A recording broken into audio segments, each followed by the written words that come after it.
Good morning, this is Francesca Evans from LymeOnline, bringing you all of this week's top stories from the Lyme Regis area. Dorset and Devon will be placed under Tier 2 COVID restrictions when lockdown ends on Wednesday.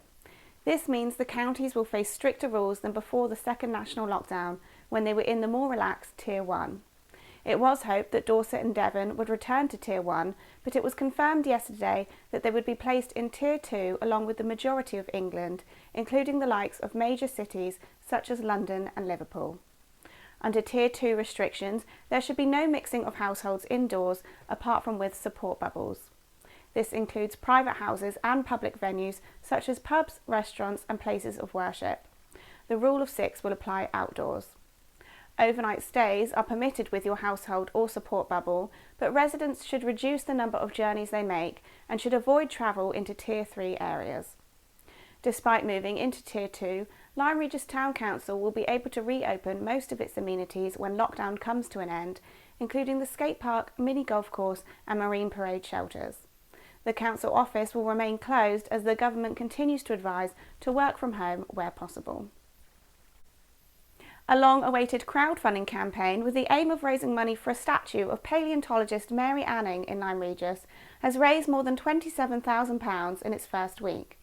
The campaign was launched last week by Mary Anning Rocks, which has already won the support of the likes of Sir David Attenborough and author Tracy Chevalier.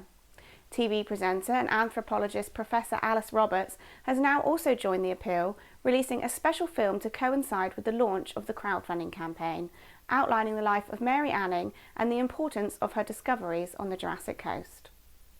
Mary's such a fascinating character. She grew up in a very, very poor family. She was born in 1799. Her father died when she was just aged 11, and fossil hunting to begin with was a way of making some extra money. But that was never the end of it for Mary. She had this amazing curiosity and this desire to learn. It is hoped the crowdfunding appeal will raise £100,000 for the statue, and you can find out more and support the appeal by visiting the website shown on screen now. Lyme Regis Town Council held its annual budget setting meeting via video conferencing app Zoom this week.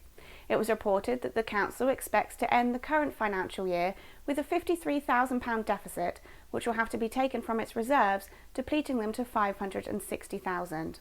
However, this is a much improved outlook compared to a few months ago, with the council initially estimating end-of-year reserves to stand at just £67,000 when lockdown first took hold in the spring. Members approved a base budget for the 2021-22 year with income of over £1.6 million and expenditure of £1.3 million, which will increase reserves by about £380,000. The base budget included savings of £128,000 to start rebuilding the reserves, including a £41,000 cut on office expenses and £53,000 cut on outside works. Councillors also agreed not to raise the council tax precept in the next financial year, acknowledging that residents had already endured a difficult time, but they warned it would have to rise in the future. They also agreed on objectives for the coming years, with priorities including refurbishment of the council offices and seafront gardens, new IT equipment for councillors, electric vehicle charging points, and replacement of the corroding railings on the seafront. Lyme Regis charity The Word Forest organisation has received the backing of famous faces from across the globe who have designed t-shirts to support its fight against climate change. Environmentally inspired designers and others who share a passion for the planet have helped the charity launch a new range of ethical t-shirts, including Oscar-winning actress Kate Winslet. The actress first learnt about the work of the Word Forest organisation when filming scenes in Lyme Regis last year for the upcoming movie Ammonite, and she has since narrated a documentary promoting the charity's Trees Are the Key message.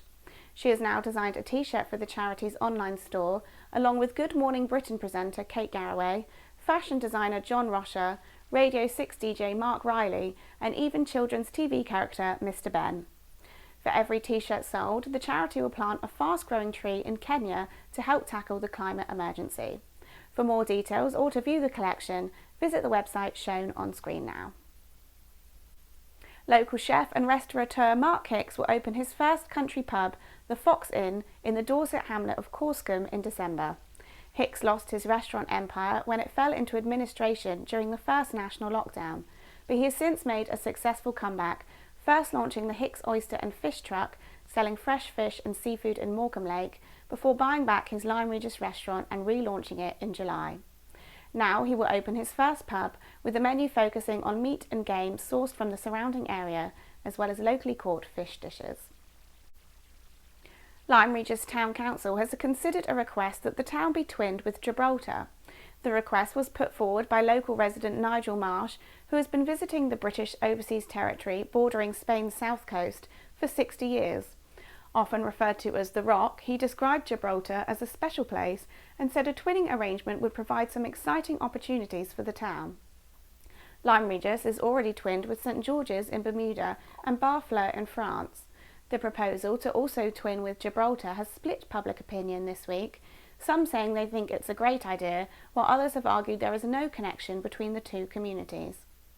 Mr Marsh was asked to put together a fully developed idea that demonstrated public engagement, as twinning arrangements are made through independent organisations and not funded by the Town Council. Local football comes out of lockdown next week, but there will be no games at the Davy Fort. The Lyme first team has been drawn away to Wareham Rangers in the second round of the Dorset Senior Trophy on Saturday, December 5th. The Seasiders will fancy their chances with Wareham sitting at the foot of the Dorset Premier Division, having lost the first 8 of their fixtures this season, shipping 25 goals along the way. On comeback day, Lyme Regis reserves are away to Tipton St John in Devon and Exeter Division 1 East, and Lyme Rovers have no fixture but are on Dorset Junior Cup duty the following week, away to Sturminster Newton. Although they are starting to play football again, Lyme will not be able to open the bar at the Davy Fort Clubhouse, having to conform to tougher restrictions with Dorset placed in Tier 2. Up Lyme made an impressive start to the season, winning 4 of their 7 games in Perry Street Division 2 and are comfortably placed in second position behind Forton Rangers reserves. Their first game back in action will be at home to Chard United reserves, where another 3 points beckon. Up Lyme reserves, the youngest side in the league, have also got their act together after a shaky start, with 3 good results on the trot, and have shot up the Division 3 to a respectable mid-table position. On December 5th, they travelled to struggling Crewcombe Rangers A, where a win could see a jump to the top half of the table. And finally, a stunning Christmas lights display has brought some festive cheer to Lyme Regis. The lights were switched on last Saturday, a week ahead of schedule, revealing an all-white theme in the town centre and at the Cobb. There was no major switch-on event or Christmas lantern parade this year due to the coronavirus pandemic, but the 30-foot Christmas tree at the bottom of Broad Street was switched on by local fundraiser Joshua Denning, who sold raffle tickets in aid of the display over the past few weeks. He was accompanied by the Mayor of Lyme Regis, Councillor Brian Larkham, who said the display proved Lyme Regis would not be beaten by the virus. Don't forget you can catch up with all the latest local news throughout the week on the LymeOnline website. Thanks for watching.